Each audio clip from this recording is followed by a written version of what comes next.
Рада приветствовать всех участников сегодняшней нашей встречи. Мы работаем с родительской общественностью в рамках просветительского проекта «Родительская академия». И я рада тому, что вот уже достаточное количество родителей подключились к нашей беседе, к нашей новой встрече.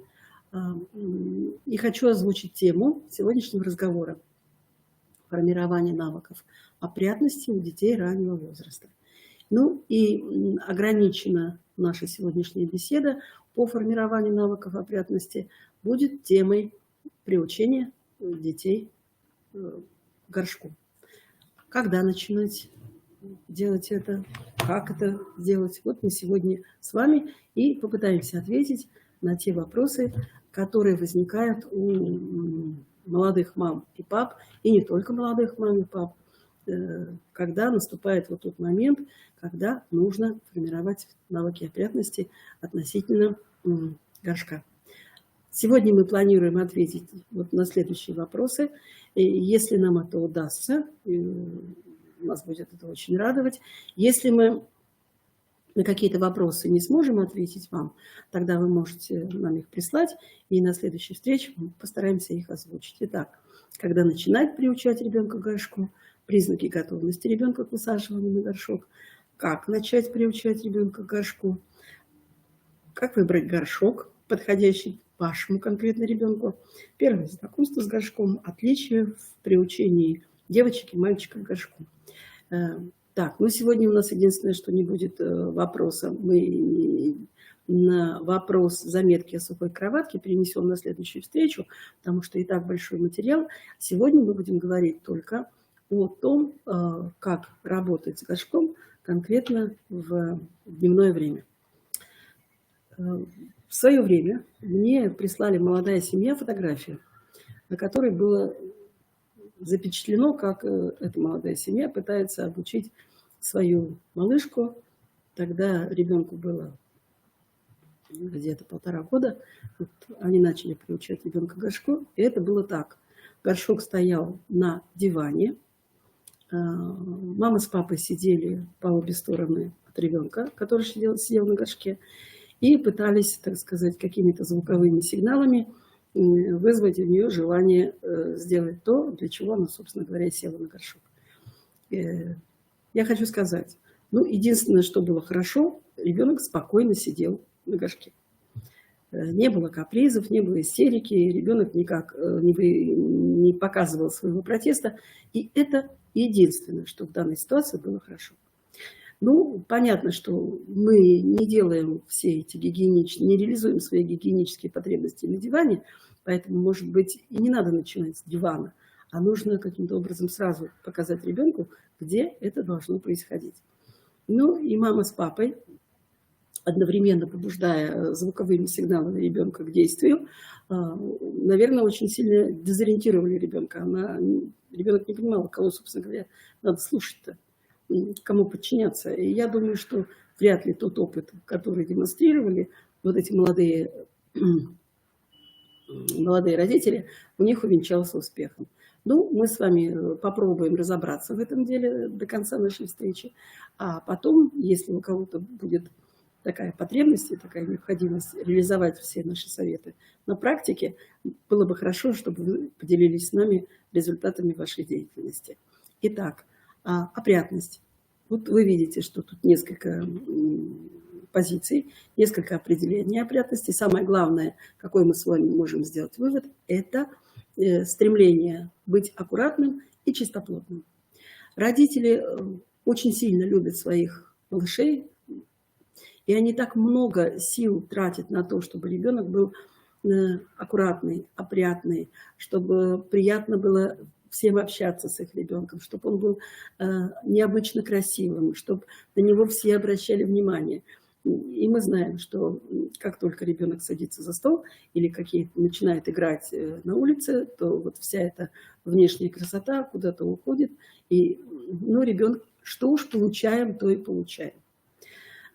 Ребенок не ориентирован на эти внешние признаки, а мы, бывает, очень сильно раздражаемся, если видим, что у нас ребенок испачкался, если он ест за столом, и все кругом в каше, и он сам в каше, и, собственно, каша на полу, и вокруг него буквально метр во все стороны будет в каше.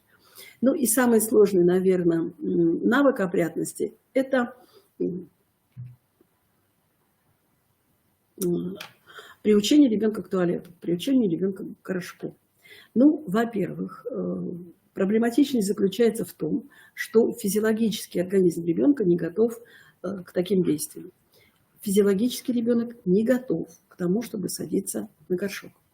И мы с вами, собственно говоря, и будем решать сегодня эту проблему. Как учесть эти физиологические особенности, и психологически он тоже не готов. Самое главное, что мы все очень радуемся, молодые мамы, очень рады такому великому изобретению человечества, как памперсы. Да?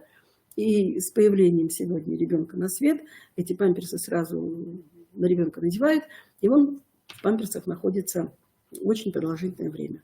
Я, наверное, не открою вам секрет, если скажу, что сегодня в некоторых странах, которые считаются развитыми, дети ходят в памперсах до 5 лет.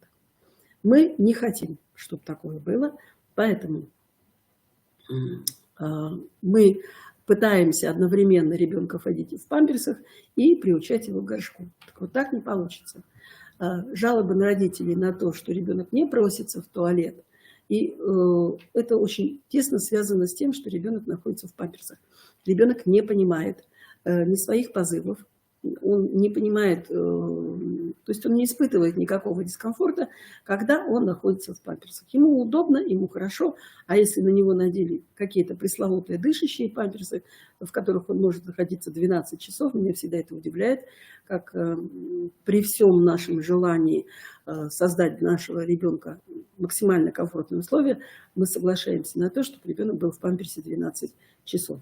Я категорически против этого и думаю, что надо с этим каким-то образом бороться. Итак, для того, чтобы у ребенка появилось желание садиться на горшок, первое, что мы делаем, мы выполняем главные условия. Мы убираем у ребенка памперсы. Мы снимаем с него подгузники фабричного производства. Нужно создать такие условия, чтобы ребенок почувствовал дискомфорт от мокрых штанишек и почувствовал дискомфорт от грязных штанишек. Вообще по физиологии ребенок начинает испытывать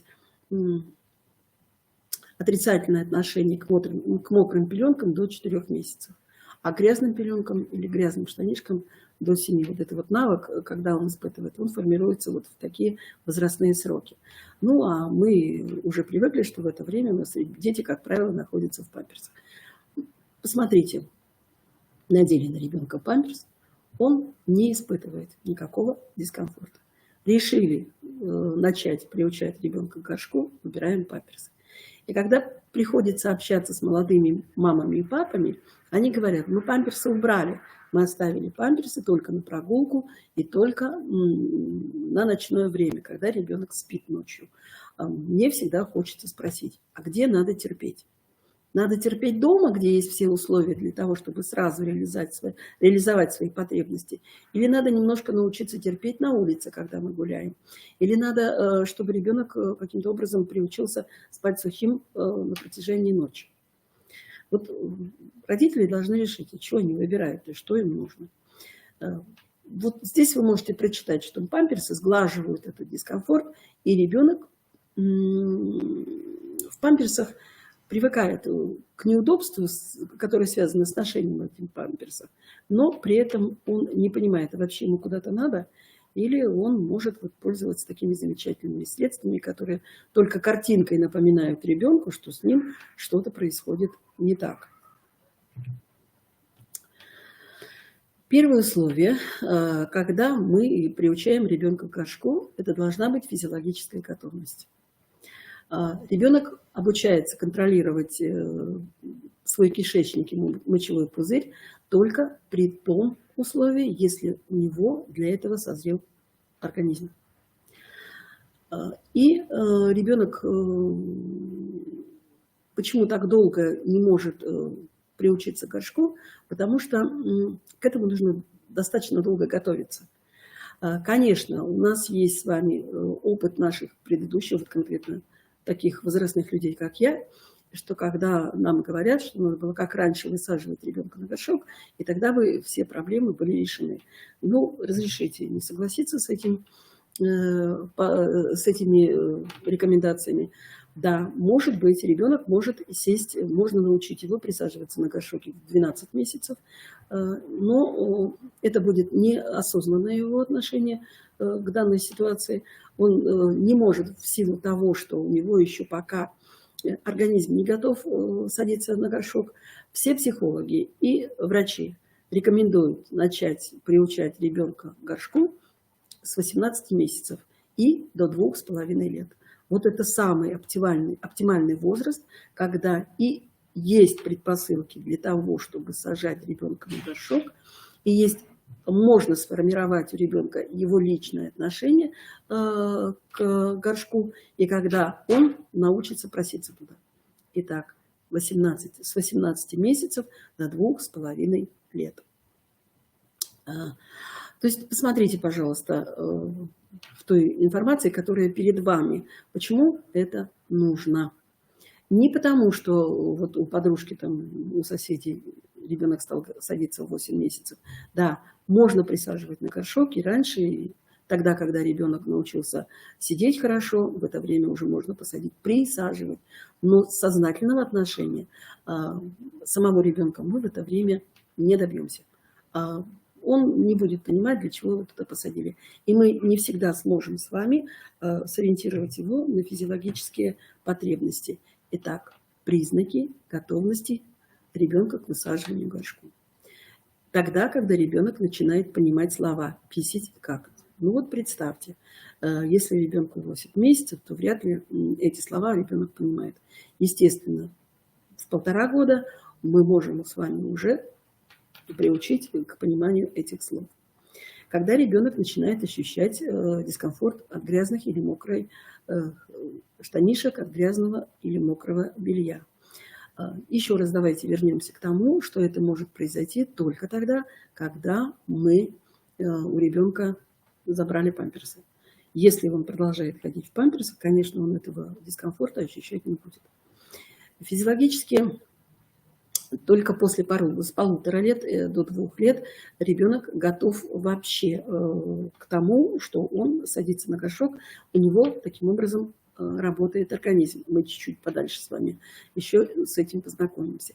И тогда, когда для ребенка горшок перестает быть игрушкой, когда он перестает с ним играть, когда он начинает понимать предназначение этого предмета. Помните, я вам сказала, сидели на диване, да? Понятно, что та ситуация явно не готовила ребенка к тому, что он будет пользоваться горшком по его функциональному предназначению. Мы сегодня с вами, я еще хочу раз повторить, рассматриваем проявление дискомфорта во время дневного энуреза и во время дневного энкапреза. Это когда мы учим ребенка понимать, что такое плохо для него конкретно самого. Вот обратите внимание на те физиологические предпосылки, которые позволяют нам начать приучать ребенка к горшку. Первое. Ребенок готов произвольно контролировать процесс. Для этого у него должны произойти физиологические изменения организма. Обратите внимание на ту информацию, которая перед вами. Итак, у маленького ребенка до 1,5 лет, до 18 месяцев, мочевой пузырь не копит мочу. Он не может, у него физиологическое строение такое, он в виде трубки. Поэтому терпеть и долго находиться в каком-то там напряженном состоянии мочевой пузырь ребенка не может. И только к 18 месяцев происходят вот эти изменения. Мочевой пузырь начинает скапливать жидкость, и ребенок может какое-то время терпеть. И мы с вами можем определенное время засекать, когда вот у нас ребенок поел, когда он попил, и в какое время он может обходиться без горшка. Второе. Посмотрите, пожалуйста, нейроны, которые контролируют сфинктеры, они не успевают у ребенка созреть. Они созревают только к 1,5 годам. Ребенок рождается без вот этих механизмов. У него пока не работают вот такие физиологические механизмы, и поэтому он не очень хорошо ощущает позывы. Он ощущает дискомфорт от того, что мокрая пеленка или грязная пеленка. А вот сам позыв ему ощутить бывает трудно в силу того, что у него определенное строение организма еще на данный момент. И только к 18 месяцам, когда эти все органы начинают быть готовы к тому, чтобы приучать к горшку ребенка, мы и начинаем это делать. Дальше. Должна быть психологическая готовность ребенка к горшку.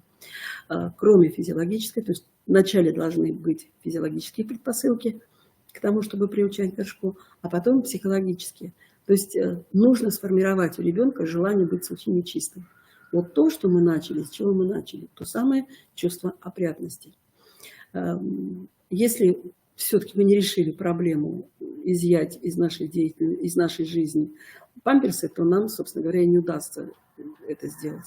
Потому что ну, вот нужно, чтобы ребенок захотел быть чистым, опрятным, и чтобы он вам сказал, что вот у него сейчас такая проблема, его нужно отвести на горшок. Еще раз, тут нужно очень хорошо учитывать мнение самого ребенка.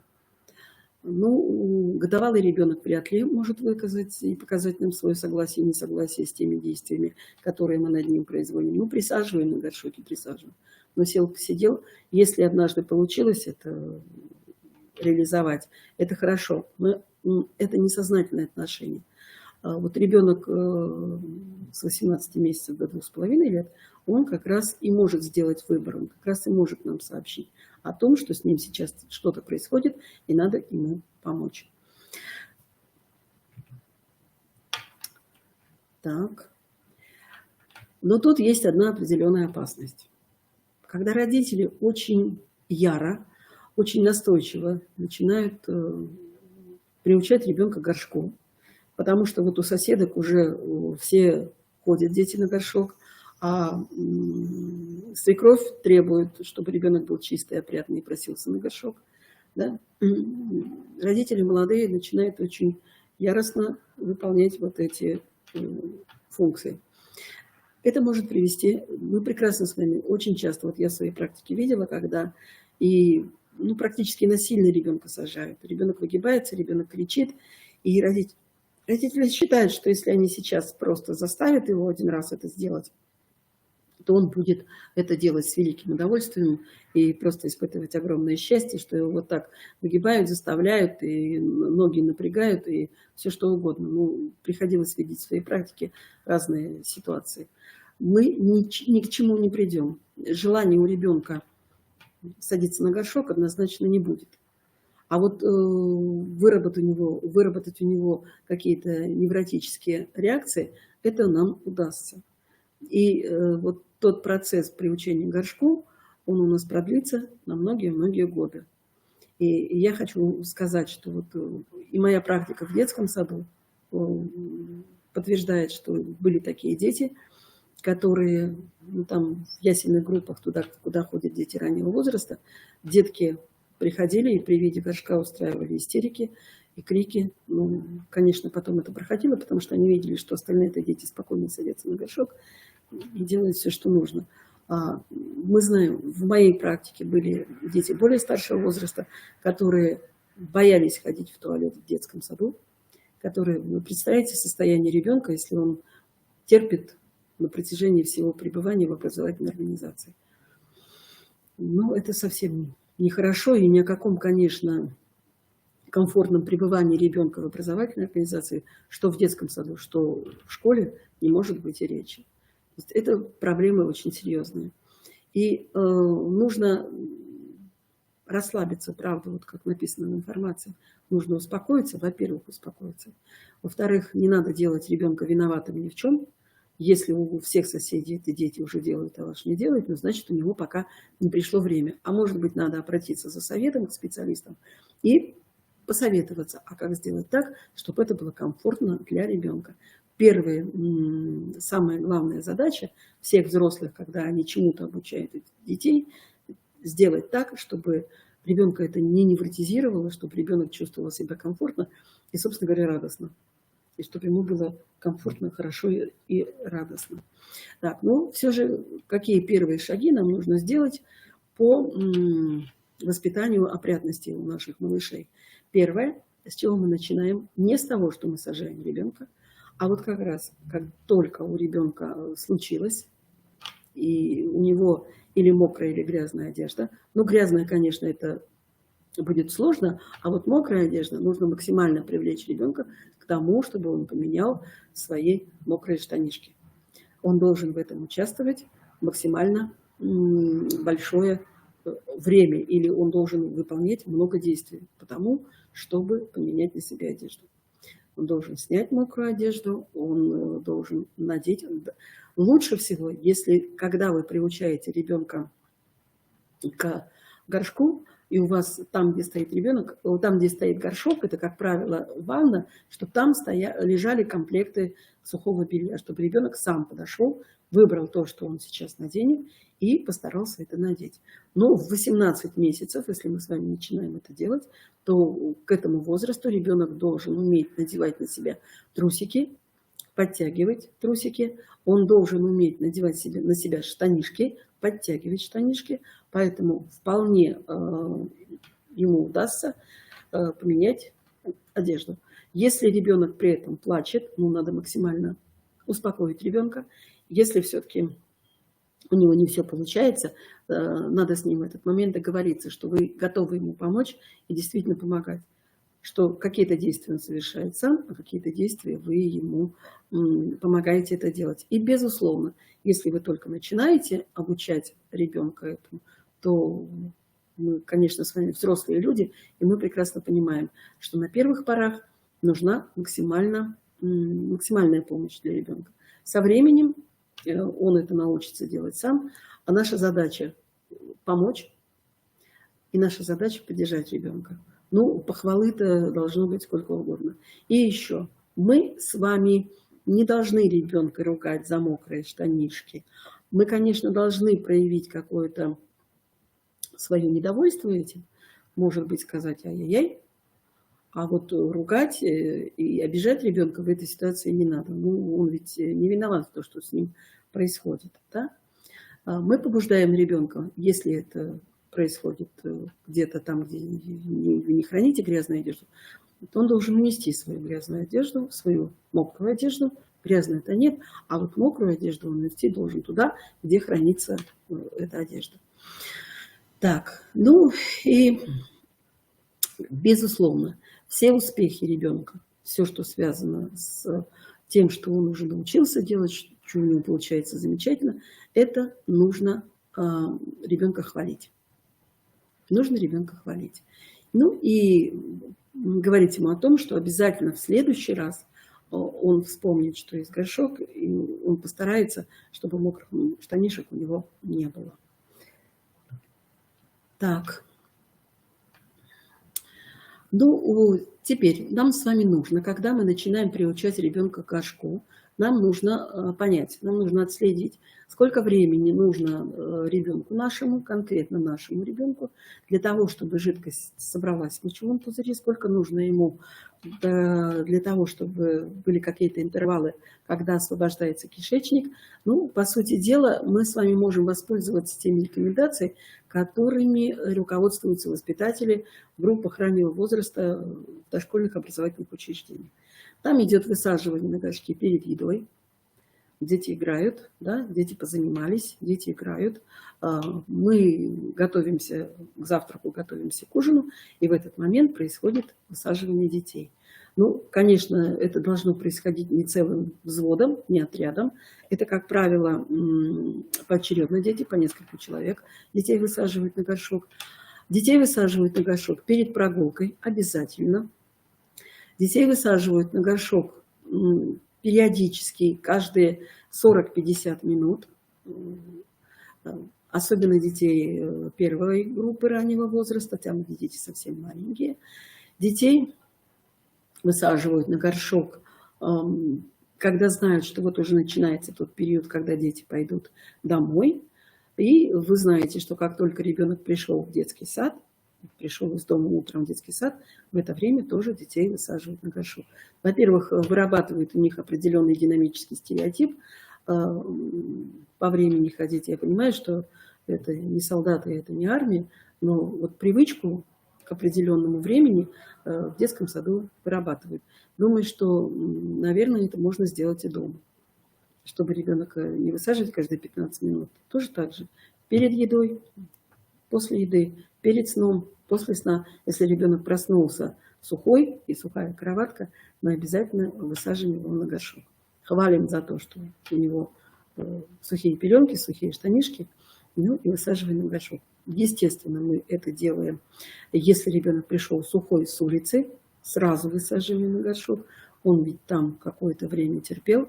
Представляете, для него какие-то были усилия. Он молодец, он герой, за это мы его хвалим.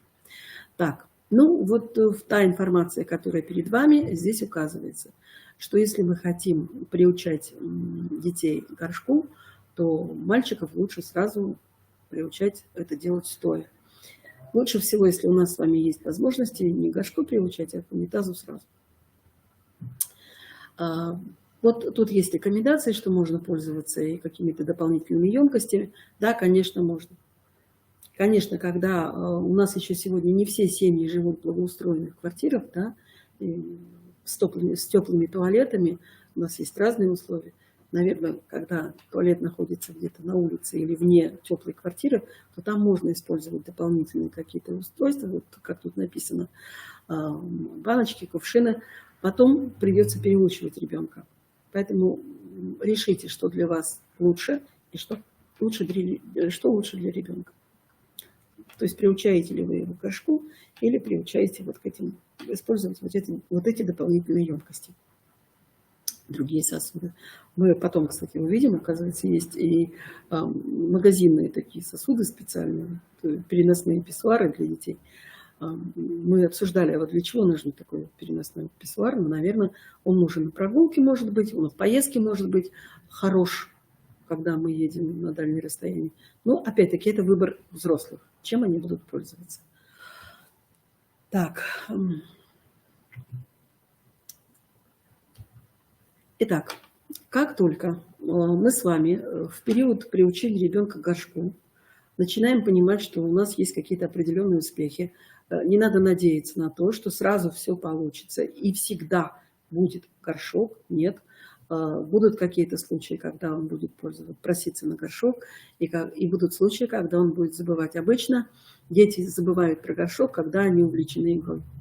Вот если он чем-то увлекся, серьезно играет, у него это для ребенка это очень важная деятельность игровая, в этот момент может произойти промах. Я хочу предупредить родителей, чтобы они в этот момент не ругались. Обычно они говорят: ну что ж ты же умеешь, ты же знаешь, мы же с тобой выучили, ты же молодец, у тебя все получается, что ж такое вот с тобой произошло? Ребенок играл, он имеет полное право. Вообще до 2 лет он может, мы сказали, в 18 месяцев приучать, а до 2 лет имеет право забывать. Конечно, после 2 лет лучше, чтобы это не случалось, а вот до 2 лет он вообще может забывать, что в его жизни бывают такие события. И ругать его категорически за это нельзя.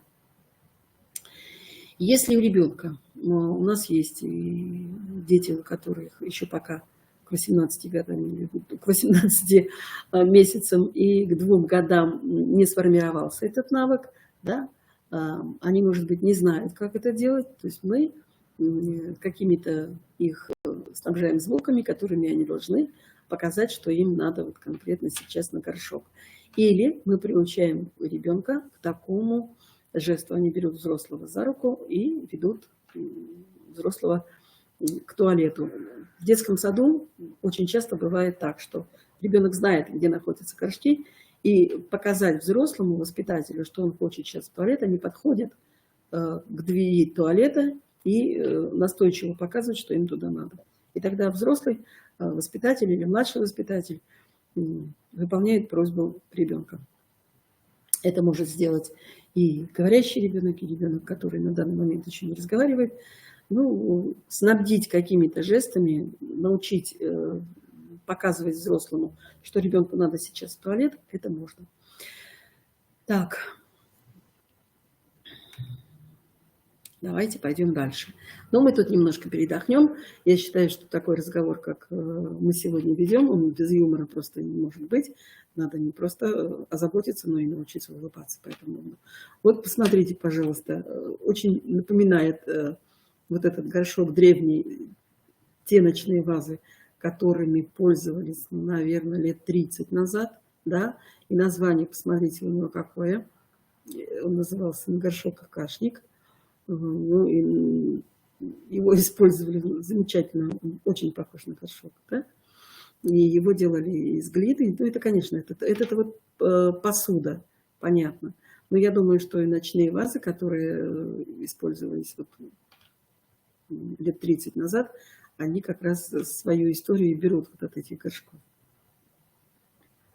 Но мне хотелось бы, чтобы вы немного улыбнулись на эту тему, потому что такая тема разговора-то очень специфическая. Так. Ну, горшки, они в истории вот так менялись. Смотрите, пожалуйста. То есть, как назывались горшки, какие у них древние были названия. Ну, нам такие названия, как ночная ваза и судно, нам известно, да. То, вот, были еще и другие названия. Видите, что от ночных ваз деревянных, наверное, ими пользовались более простые люди, до фарфоровых, со специальными шкафчиками. Вот горшки были такие. Так. Ну, для того, чтобы наш ребенок удачно, продолжаем наш разговор, для того, чтобы он удачно ходил в горшок, и чтобы пользовался, и чтобы у нас какие-то были успехи, мы еще раз с вами уточняем возраст с 18 месяцев до 2,5 лет. Это тот период, когда начинаем приучать ребенка к горшку. Теперь посмотрите, пожалуйста. Да, я уже говорила, и в 12 месяцев, и пораньше можно присаживать.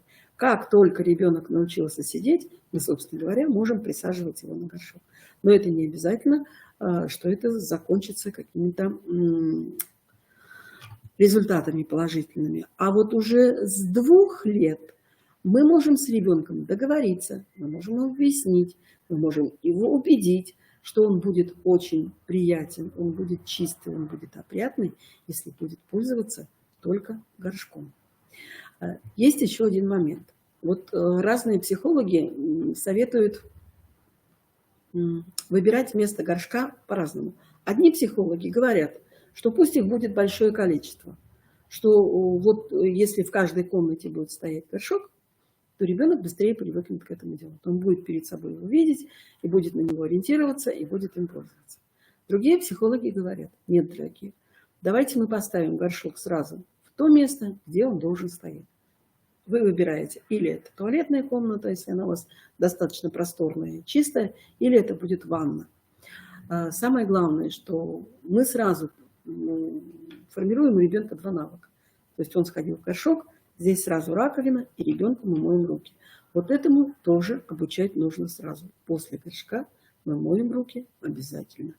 Если у нас ребенок более старшего возраста, 3-4 года ему, он сходил в горшок, у нас стоит здесь скамеечка около раковины, когда ребенок может встать на скамеечку и уже самостоятельно вымыть руки. То есть вот эти 2 навыка формируем параллельно. А вот где стоять в горшку, я однажды общалась с мамой, она сказала, у нас 7 горшков. Но это опять-таки выбор семьи, сколько горшков они могут купить. Да? Вот мое личное мнение, все-таки если мы начинаем приучать ребенка в 2-2,5 года, то вполне можем ему объяснить, что для того, чтобы совершать вот эти действия, у нас есть специальные комнаты, специальные помещения. И совсем не надо расставлять горшки по комнатам, в кухне и еще где-то в том месте, где будет удобно. Так что вот у меня здесь пришло тоже подтверждение, что кажется, что много горшков неправильно. Я тоже считаю, что неправильно. Еще раз повторю, если мы этим занимаемся в 2-2,5 года, то ребенку можно объяснить, почему горшок стоит. Тем более, что он наблюдает за действиями всех остальных членов семьи и знает, что для определенных действий все ходят вот в эти помещения. Поэтому, ну, опять-таки, это выбор семьи. Как семья решит, значит, так и сделают. Так, вот теперь давайте конкретно будем говорить о том, какой горшок надо приобрести ребенку. Мы с вами чуть дальше увидим, какое разнообразие горшков. Я, готовя вот этот материал, тоже удивилась, каких много, и какие они разные, и по строению, и я не говорю о цвете. Ну, все по порядку. Итак, не стоит выбирать ребенку музыкальный горшок. Опять-таки, кто-то вам может посоветовать, что если мы выберем горшок, похожий на игрушку, то ребенок будет привыкать к этому горшку быстро, и у нас все замечательно получится. Не факт. Мы с вами на первое время можем привлечь внимание ребенка к такому горшку, и к музыкальному горшку, и к горшку в виде игрушки, и горшок может быть в виде машинки с какими-то определенными звуками, да? Но ребенок может сесть на такой горшок и забыть, для чего он вообще сюда пришел. Так? А вот с музыкальным горшком там есть вообще опасность. Ребенок, там происходит так. Мы еще увидим музыкальный горшок, но я расскажу вам. Там происходит так. Ребенок сделал дело свое на горшке и начинает слушать музыку. Как благодарность, как поощрение он слушает определенную музыку. А есть такая опасность, если у нас ребенок будет на музыкальный горшок, а не дай бог, где он эту музыку услышит помимо дома. На улице, где-то в какой-то организации, в каком-то учреждении услышит музыку и сработает динамический стереотип, и ребенок просто не сможет справиться с этим рефлексом. Он даст ответную реакцию на эту музыку. Поэтому, как бы это ни было занимательно, как бы это ни было интересно для взрослых, горшок, наверное, не нужно покупать музыкальный. То же самое и с игрушками. Да, это должно быть, наверное, ребенку интересно. Он сядет на горшок-машинку, поедет, начнется отобразительная игра, ролевая игра, забыл, что надо сделать, встал с горшка и сделал все, что надо было около горшка. Так, ну вот здесь в информации, которая перед вами, нам объясняют, что, конечно, горшок должен быть максимально безопасным. Не должно быть никаких зазоров, заусенец, где бы мог ребенок пораниться. Вообще горшок надо выбирать в первую очередь безопасный, чтобы ребенок не прокинул горшок, чтобы, не дай бог, никаких непредвиденных ситуаций не произошло, за которые вы потом будете обижаться на ребенка и будете за это его ругать. Естественно, нужно приобретать горшок тот, который будет по размеру ребенка. И, вы знаете, вот опять-таки из практики, своей педагогической практики, я знаю, что когда дети у нас, там ведь у нас раньше были, это сейчас горшки, собственно говоря, вы из дома несете для своего ребенка конкретно горшок, такой, какой ему надо, да? А раньше-то были одинаковые горшки, вот эти вот металлические страшные большие горшки, и если ребенок проваливался в такой горшок, естественно, он пугался очень сильно. Поэтому не надо приобретать большой горшок на вырост с целью, что ребенок будет расти. Лучше поменять так, чтобы ребенку было комфортно. И, конечно, не надо покупать ему маленький горшок, который будет ему давить. Итак, по возрасту, в соответствии с тем, что какой организм у ребенка, какого роста, какой размер ребенка самого.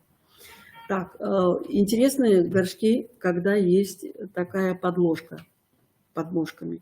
Ребенок садится на горшок, ставит ножки, и тогда гарантированно, что горшок не перевернется и никакого непредвиденного события не произойдет. Ну, удобен горшок с ручкой, но это, конечно, я считаю, что это в основном для родителей, потому что ведь горшок надо вымыть, да, чтобы он был чистый. Поэтому с ручкой, конечно, но это не факт, что ребенку обязательно ручка понадобится, и она ему поможет. Так, самое главное при выборе горшка – это его безопасность. не столько может быть привлекательность, а сколько безопасность горшка. Так, вот посмотрите, тут я немножко хочу от каких-то теоретических знаний переключить вас на визуальные образы. Вот смотрите, какое огромное, это еще не все, у нас там еще будет картинка одна, где вот абсолютно разные горшки. Здесь и складные горшки, здесь и горшки-писсуары для мальчиков, здесь и музыкальные горшки. То есть вот такое огромное, мало того, что цветовое разнообразие, так еще и по форме они все отличаются. Да, горшок с крышкой, конечно, интересен. Иногда он бывает нужен, когда сразу, может быть, по каким-то причинам не могут сразу содержимое горшка вылить и вымыть горшок, то тогда нужна однозначно крышка для горшка. Интересные горшки с ручками, за которые ребенок должен держаться.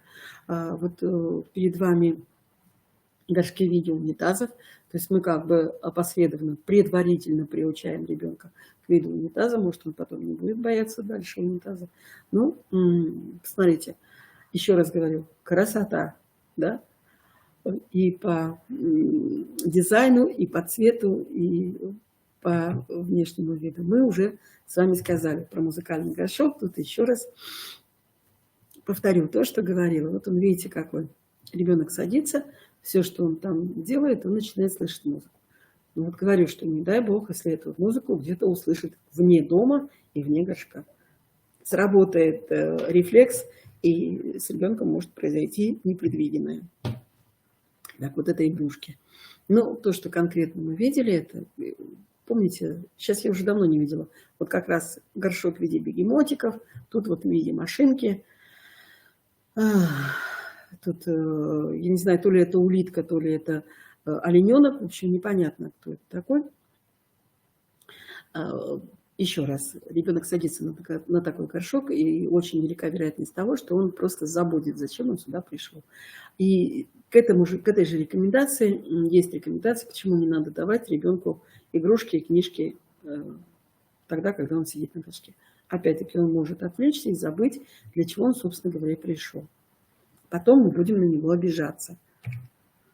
Так. Ну и рекомендация, что наиболее хороший вариант – это вариант стульчика.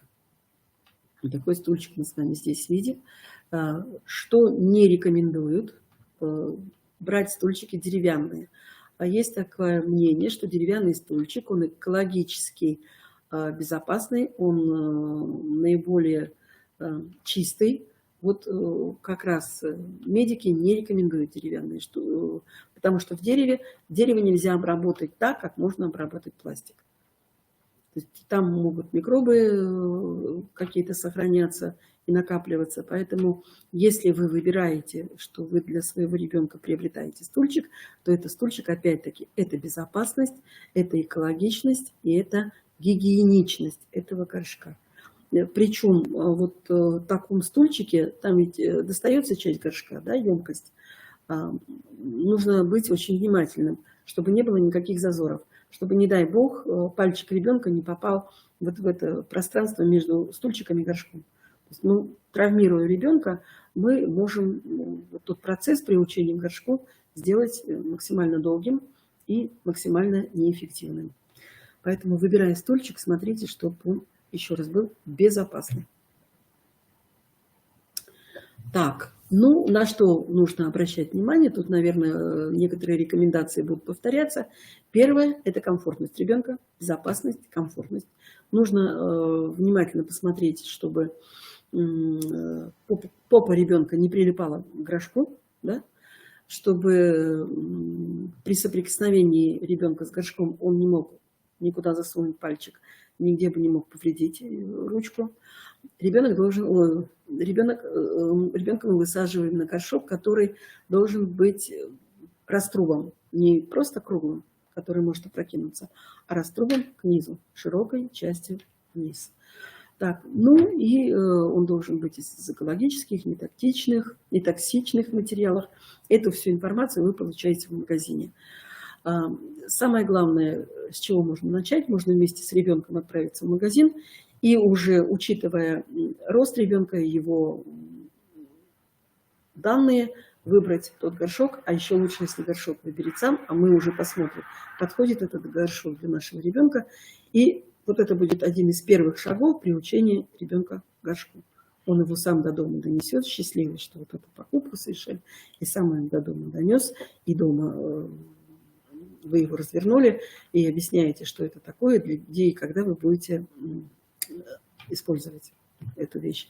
Опять-таки из практики работы в детском саду у нас такие были детки, которые вот этот горшок носили, ну так, семье не повезло, садился ребенок только на определенный горшок. И этой семье приходилось носить горшок из детского сада домой, из дома в детский сад. Вот такая была особенность ребенка. Ему ребенок принимал только этот горшок и никакой другой.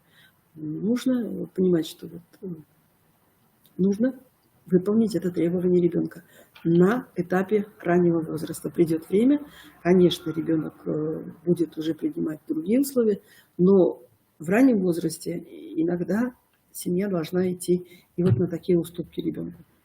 Потому что ребенку должно быть комфортно. Так. Ну, посмотрите, вот тут интересные записи, да? Только одна из 100 мам знает, что бывают горшки для мальчиков и бывают горшки для девочек. И есть разница в том, какой горшок мы подбираем для девочки. Причем это с учетом физиологии, отличительных особенностей мальчиков и девочек. Мы увидим чуть ниже горшок для мальчика и для девочки. И сейчас вы знакомитесь с той информацией, которая перед вами. Итак, с девочками вообще проще. Девочка вообще любые навыки, к любым навыкам приучать девочку бывает проще, потому что девочка, как правило, повторяет все за мамой. Это мальчик у нас, он исследователь, он всегда идет своим путем, и он очень не любит вообще перенимать чей-то опыт. А вот девочка, следуя за мамой, она иногда следует и в туалет за мамой, и, собственно говоря, знакомится со всеми вот этими навыками значительно раньше, чем мальчик, и значительно проще принимает правила игры. Но для девочки горшок должен быть круглый. Опять-таки, этот горшок должен быть с раструбом, чтобы быть устойчивым, чтобы ребенок не навернулся с этого горшка, не упал. Учитывая физиологию девочки, она должна сидеть на горшке, сдвинув ножки. Вот так работает организм девочки. Так, и, в общем-то, для нее не принципиально важен какая форма, но рекомендуется круглый горшок. А вот для мальчика у нас с вами две причины выбирать для мальчика особый горшок. Первое. У горшка должен быть брызговик, ограничитель брызгов, так, чтобы ребенок потом не чувствовал, что он что-то сделал не так. Причем есть такие мальчики, для которых брызговик должен быть несколько увеличенных размеров. Потому что, когда мальчик писает, он привстает. И вот тут может ту территорию, которая вокруг горшка, испачкать, замочить и опять-таки обидит маму за то, что вот он недостаточно опрятен, недостаточно чисто выполняет те потребности, которые он реализовал на горшке. И брызговик нужен не только для этой цели, когда, вот, в отличие от девочки, мальчик должен сидеть на горшке с раздвинутыми ножками, чтобы у него процесс мочеиспускания был свободным, физиологическим и не приносил ущерба здоровью ребенка. Поэтому брызговик имеет две функции. Ограничение брызгов и для того, чтобы на горшке ребенок, мальчик, сидел с раздвинутыми ножками. Так. Вот перед вами горшок для мальчика. Да? Горшок для мальчика. Спинка у горшка для мальчика нужна не для того, что ребенок, не дай бог, не упал назад, не опрокинулся, а спинка как раз нужна для того, чтобы поддерживать его правильное положение, чтобы мальчик был вот в этом расстоянии, в этом объеме и не подвигался близко к брызговику или наоборот бы не отдвигался далеко. Для того, чтобы удобно было сесть, и он бы там комфортно сидел. Это горшок для мальчика. Вот какого цвета, это уже вы выбираете сами или выбирает ребенок. Но это рекомендации те, которые нам предлагают мальчику. Это горшок для девочки. Опять комфорт – это самое главное условие. Безопасность – это тоже. Это, наверное, самое первое, а потом уже комфорт. Да? Тут мы с вами видим горшки для девочек. Вот как раз я вам говорила, раструбом. Расширяется к низу, чтобы быть более устойчивым. Опять-таки цвет тут уже чисто эстетическое несет значение. Не обязательно, что вот он один розовый, а другой синий. Но понравился девочке синий, так пусть она пользуется тем, что ей понравилось. Вот так отличается горшок мальчика и горшок для девочки. Пожалуйста, вот брызговик и спинка. Ну и для девочки спинка тоже для того, чтобы ограничивать ее комфортное положение в горшке, чтобы удобно было сесть, чтобы она не села мимо горшка, а села так, как ей комфортно сидеть. Так, по материалу. Естественно, материал однозначно это пластик, потому что он, во-первых, он легкий. Во-вторых, что еще нужно помнить? Что когда вы выбираете горшок, выбирайте из твердого пластика. Бывают такие горшки, которые могут деформироваться, мягкий пластик. Посмотрите, чтобы горшок не деформировался, чтобы он не гулял тогда, когда на него сядет ребенок. Второй, пластик легко моется, обрабатывается, и пластик теплый. Пластик теплый. Цвет не имеет никакого значения. Как у нас принято, девочкам только розовое, мальчик только голубое. Ну, тут на выбор ребенка. Вот что ему понравилось, пусть то и будет выбрано. Тот цвет, который подошел ребенку. Вы знаете, вот мне следующий совет очень нравится. Лучше выбирать белый горшок. Да? На белом лучше грязь видна. Вот когда мы выберем белый горшок, вот тогда мы будем вынуждены и обрабатывать горшок более тщательно, и промывать его более тщательно. Потому что самое главное в горшке – это безопасность. А его состояние санитарное, оно и определяет как одно из требований безопасность горшка. Ну, про устойчивость мы уже с вами говорили, и про подножку. Ну, подножка для того, чтобы ребенок устойчиво сидел и не перевернулся, и не было риска опрокинуть этот горшок. Так. Чистота горшка – это святое, как здесь написано. Безусловно, мыть горшок нужно. Желательно после каждого посещения им ребенка. Ребенок сходил на горшок, мы его моем.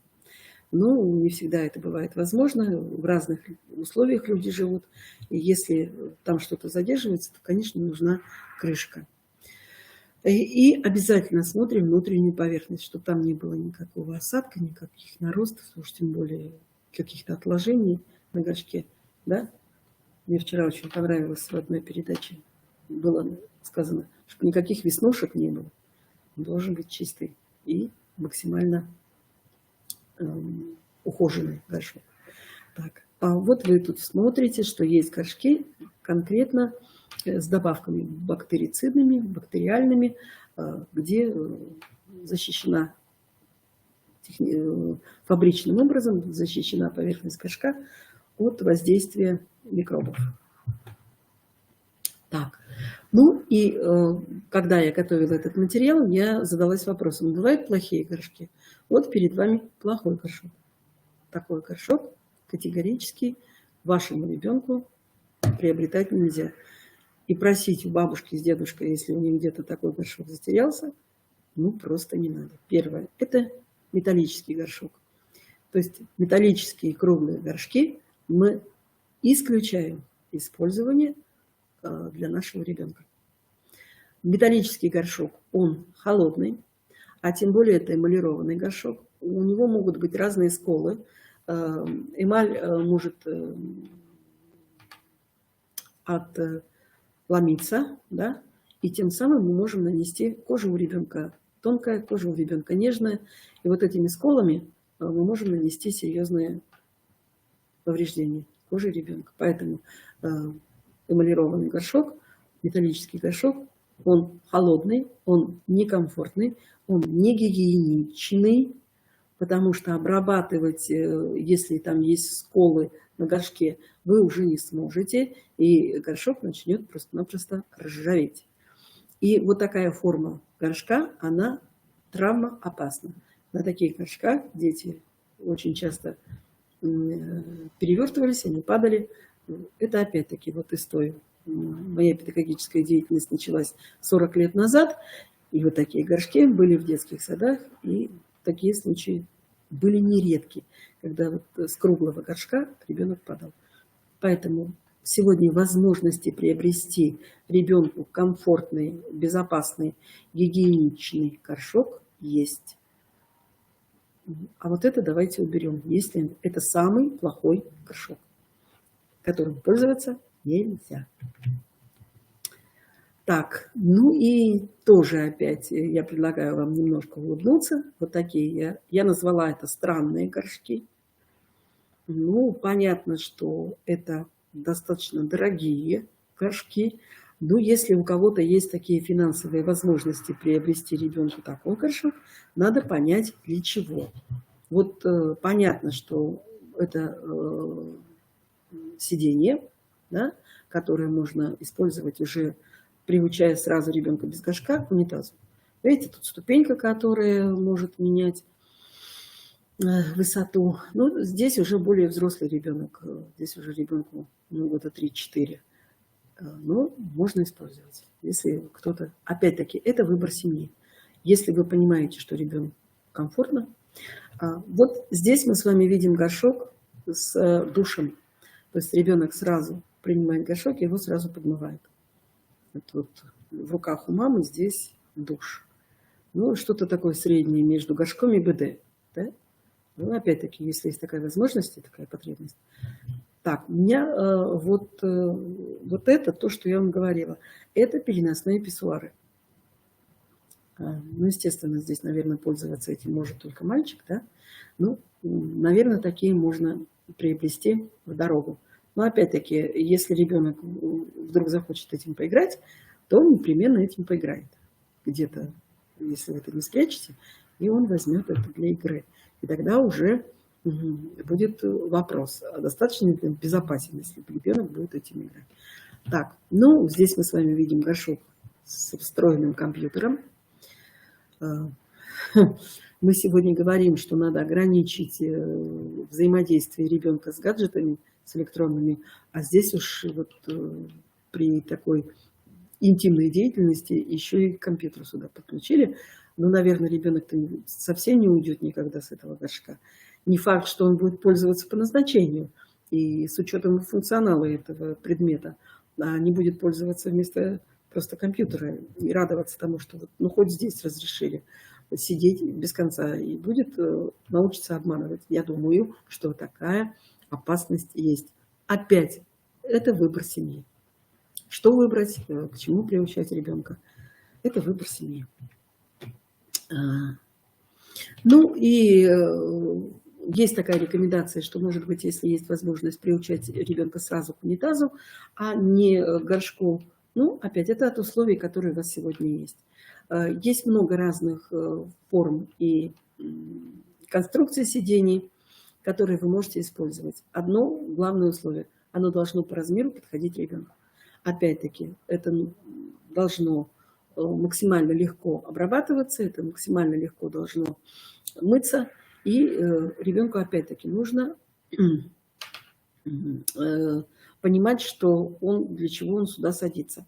Здесь есть две дополнительные рекомендации. Если вы сразу высаживаете ребенка на унитаз с использованием сиденья для унитаза, ну вот вы видите возраст, это 4-5 лет, обязательно, это требование обязательное, у ребенка под ножками должна стоять скамейка.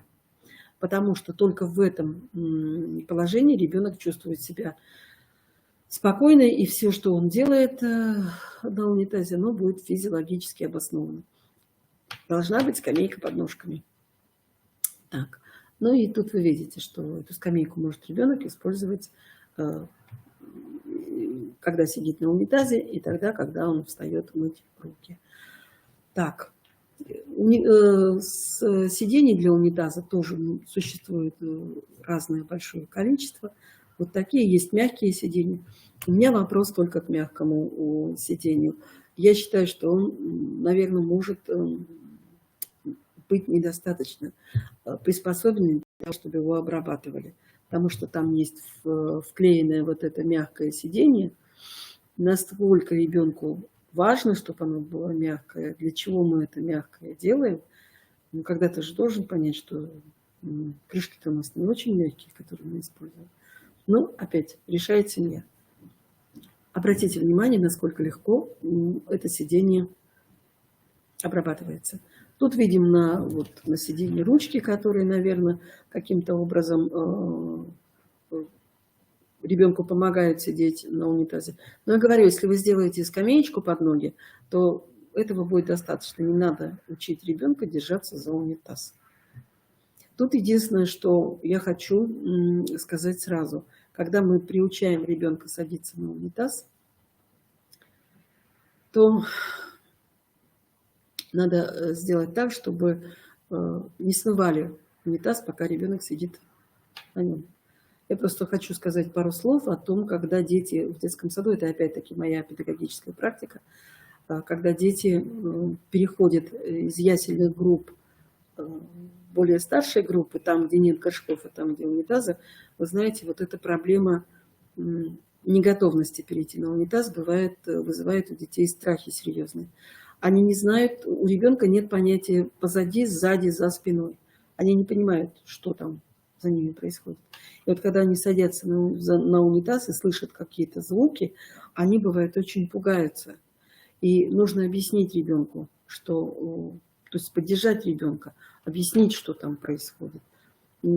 А когда мы работали с детьми с аутизмом, вы знаете, мы нашли такой способ приучить детей к унитазам. Мы их сажали вот наоборот. Они садились лицом к стенке, и, то есть они видели, что вокруг них, и нам, собственно говоря, было легче приучить детей. Я не знаю, насколько это оправдано, в смысле, с точки зрения теории, но вот с точки зрения практики мы поняли, что мы таким образом убирали вот эти страхи дополнительные у ребенка, когда приучали их ходить на унитаз. Может быть, не надо это делать с нормотипичными детьми, с детьми, которые не испытывают таких трудностей, как дети с аутизмом. Это совершенно так, не надо. Но показать, что там происходит, объяснить ребенку, это обязательно. Они боятся. А если, не дай бог, когда-нибудь ребенок провалился в унитаз, и вот получил эти неприятные ощущения от того, что там вода, или, не дай бог, еще что-то другое, то ребенка бывает очень трудно потом приучить к унитазу. Страхи эти очень трудно проходят у детей. Так. Ну, я просто вам эту информацию даю, чтобы вы знали. Посмотрите, какая замечательная есть вещь. Дорожное складное сиденье для унитаза. Мы сегодня очень часто находимся в дороге, где разные бывают условия. Ну вот нам промышленность предлагает вот такие складные сиденья для унитаза, которыми ребенок пользоваться может вне дома, и которые мы с вами можем использовать в условиях поездки, в условиях путешествий. Так, ну, я хочу закончить наш разговор. Если наши сегодняшние рекомендации были вам полезны, то мы очень рады. Мы знаем, что это очень серьезный, очень трудный вопрос для решения в семье, особенно когда малыш первый, когда молодые родители, когда они с этими трудностями не встречались. Поэтому хочу, наверное, так аккумулировать те советы. Итак, для того, если вы приняли решение, что вы приучаете ребенка к горшку, нужно помнить, чтобы возраст ребенка был от 18 месяцев до 2,5 лет. Раньше не стоит, то есть успеха вы серьезного не добьетесь. Конкретного участия в этом процессе вы не добьетесь, у вас это не получится. Тогда, когда вы решили, вы приняли серьезное решение приучать ребенка к горшку, вы убираете фабричные памперсы. Желательно убрать их и на прогулке. Понятно, что какое-то время будут мокрые штанишки, понятно. Но мы с вами должны сформировать у ребенка на первом этапе чувство дискомфорта от мокрых и грязных штанишек. Вот когда он это поймет и почувствует, значит, мы с вами правильно выбрали момент для приучения к горшку. Очень серьезно нужно отнестись к выбору горшку. И желательно, чтобы ребенок тоже участвовал в этом процессе. Нам очень серьезно нужно отнестись к тому, для кого мы выбираем горшок. Для девочки и для мальчика. Это две разные конструкции, которые помогут нам сохранить здоровье ребенка. Ну и последнее. Давайте будем делать так, чтобы не обижать ребенка, и чтобы впоследствии не переучивать ребенка. Мы должны быть спокойны, нужно создавать спокойную обстановку у ребенка. Похвала, поощрение и одобрение нашего ребенка в этом трудном деле будут способствовать тому, что этот процесс пройдет быстро, безболезненно, и вы добьетесь положительного результата. Так. Я читаю вопросы. Угу. Все, спасибо большое. Вопросов нет. То есть какую-то дополнительную информацию от меня пока не просят. Я думаю, что мы вернемся к формированию навыков опрятности и за столом, как учить ребенка чистого есть, как его приучать к каким-то гигиеническим процедурам. Я думаю, что мы к этим вопросам будем возвращаться.